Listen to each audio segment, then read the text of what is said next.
Hello, ọ gịnị na-afịọ ndị be anyị kwụnụ nụrụ ife na-akpọtụ ma sịsị na Aisha na odogwu mgbe emere Aisha na odogwu agagonu. Ife anọzi kịta ahụ Young Content Factory gbam nna ya gbam ọ na-asụ gbam n'eziokwu ọ na-ada ụda. Ọ ife na-afịọ kịta social media it's sweet mana ife na-atọ ụtọ ọ na-egbu egbu akwụnụ nụrụ nke na-afịọ nọ ya mba bụ ụnụ mana ya nụnụ ka ezi afa ya amakuzi m afa nọ echetazi m afa nọ ya mba baka nji mara ya ụnụ n'anya n'ife onyonyo a na-egosi ụnụ kịta ụnụ ya afụ that lady nọ ya na eno o nwere program emelu egosiri the lady na-ekwu maka real estate wee na-akọwa etu ya na ọtụtụ ndị ama afa ha ndị na-ekwu okwu n'ife gbasara real estate si edine na onwebụghị onye odine bụ na ịchọ ka ịkwụrụ chenchem n'ife a na-ekwu ka ịkwụrụ n'ọkụ ka ọ wụrụ ngị na-ewe n'ihi ya na-edine ndị mmadụ ife a wili ewi ife a na-adị nke ọnya ka wi n'ife niile ya mbaba na-eme anyị ma nke odogwu na Aisha anyị ka na-abịa wee mechaa ya wee wụrụ o wutekwara ọtụtụ ndị ife nwaanyị na-ekwu nwere ike ọ wụrụ ezie ya amaghọ mana ndị o metụla ehika o nwechara ndị nwere ike ị na-eme ụdị ife a mana sikriti ha achọghọ ka ikpughe n'ihu akwụkwọ ọnya melụnụ wee sị na nwere ka o si wee dị iwe wuo ụfọdụ ife a chọrọ ịkwụ ụnụ kịta awụ na ya mbaba dị ka aka ojie gbasalụ ife onyonyo o melụ ọnya ka ụfọdụ ji asịrị ụnụ ọ bụrụkwa na ị nwere ikikere ime ife onyonyo nwekwara nke ihe eme ịda iwu etu a telivishọn steshọn ndị anọcha ọflaịn si adị iwu ka ị nwekwara ike isi dị iwu enwechara iwu soshal midia ife niile a nwere limit ọ na-enweghị limit ndị mmadụ ya na-emezi ife sọrọ ha so ya mbaba anyị amụghọkwụ na ọdaga iwu mana ife anyị manwụ na-akpụje akpụrụ ya maka ife gbasara ife onyonyo nke a o melụ akpụrụ ya anyị na-ekpekwa ekpere ka ọ pụta onwe ebe o si wee dee ka ọ hazie ya ọfụma ụbọchị ọ na ọ na-aba ebe ahụ ọghọta ife ọ na-eme ọghọta ife ọ na-egosi ndị mmadụ na-enwere iwu na ọhụkwụ gụmee maka n'ihi emeni ịmara ife iwu kwuru etu a ka o si wee dị ụnụ afụnanya etu o si wee dị iwu na aka jie anyị amaghị mgbe ọ ya apụta mana ọ maka ife a nwaanyị a kwuru nwaanyị a nọ na real estate ịmụ ife na-aza real estate ndị na-eme property ndị na-ele ana ma ụlọ gasị real estate nwaanyị wee na-akọwa dịka anyị si egwu ụnụ na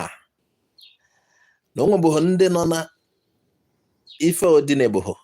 n'ịdị idine wetu ịma na ụdị ife a na-adịkwa ụdị ife o nwere ndị ya anụ olu ha ka ha na-ekwu atịghị na movie industry nya nke a na-akpọ Nollywood na-eche irigo gbago enu ọfụma n'ihi ya na-edine ndị directors n'ihi ya na-eme ọtụtụ ife onwe ndị na-ekwu etu ha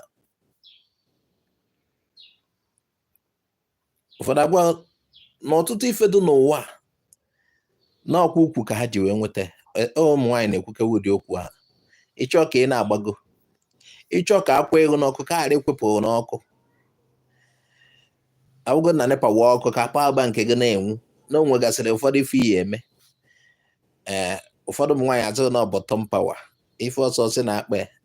okwu dị ife a ka nwaanyị a kwuru na program ya mbaba o tinyego ya mbaba na nsogbu ọchọ ọsọ Chineke maka ife a ya esi mee etu o si wee dị unu mana ya mbaba na Aisha odogwu na Aisha mgbe ahụ o nwere ife onyonyo ha melụ mgbe ya mbaba nọkọta bute keke si na ọ na-enye nwunye nke Aisha ahụkwa ezigbo afa ha mana afa eji eme ife onyonyo onye esi no ife o ji eme happy birthday nwunye wee iwe jụ mana mụ na nke wu ezigbo moto na-eche n'ilo mana ịmana ya mbaba wo a comedian so etu a ka esi wee mee ọdụ ka esele ezigbo okwu ndị mmadụ ma mụnwa ha eso ode ife ahụ ọsịsọ amụghọrị nnọọ Mexico movie ka anyị na-eso chekwere nnọọ ife mere eme amụghọ nnọọ Mexico movie ụmụ Mexico soap a ka ya mbaba na actịla anyị emechaa mee na volum ndị be ha abịa amakwuru ma ndị nne na nna esolu onye ọwụna ichekwere na-asị ị na-anụ ka a na-asị mmadụ gbanyekwe fon a ịmọghọrị na ife niile oji ife arenjiri mata ụfọdụ si na ọha arrangement mana mụnwa na afịa ka Mexico gịnị nwa ụmụ Mexico soap anyị na-enenecha ọkwanye ka ụfọdụ na-akọkwa na nke a anyị na-afụ ebe a kịta ya mbaba na nwaanyị a n'ọdụ ka kwa ife ahaziri ahazi na ọ bụghị eziokwu nwaanyị apụtakwuo na-ayọ mgbaghalụ o nwere ife onyonyo ọzọ nnenere nwaanyị na-ayọ mgbaghalụ mana nke a na-akpọ the damage has been done and ụdị ife ame ọ na-enyelụ ndị ọzọ aka ịmụta malụkwa ka ezi hazie onwe ha ka ghara ime mistake maka ndị na-eme mistake ọ na-enyezi ha aka maka ome onye ọzọ ijiri ya mụrụ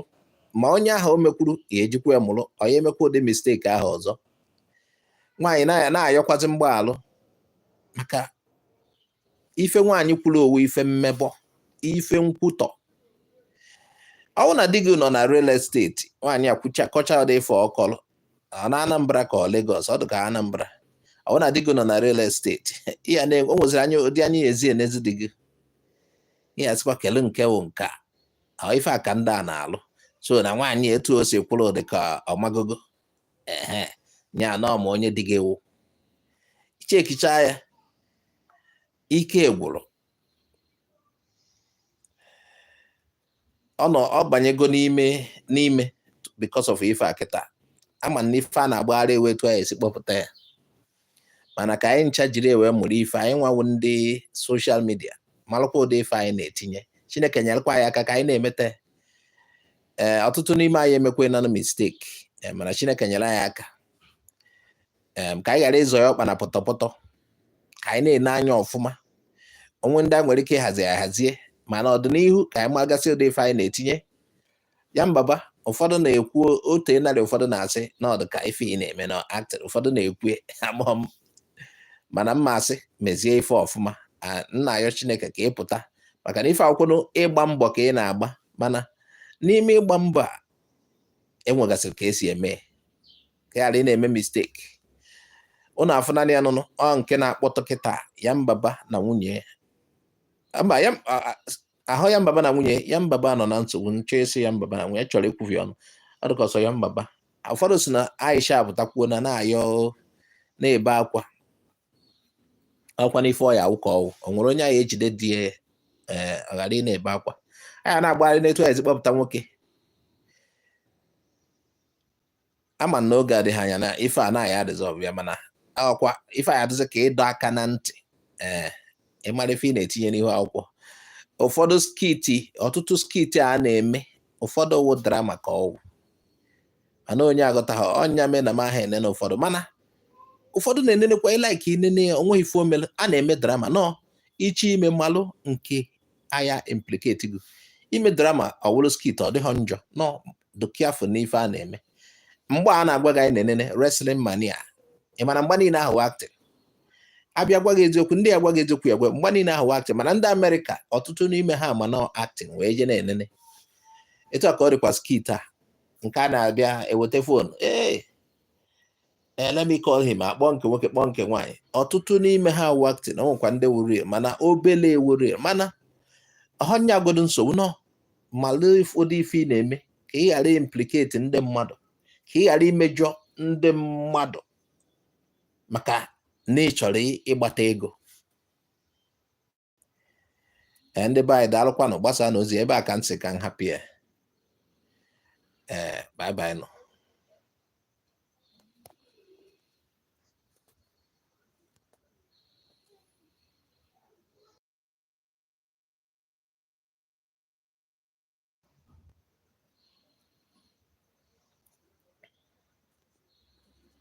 ife na-emezi skrin ma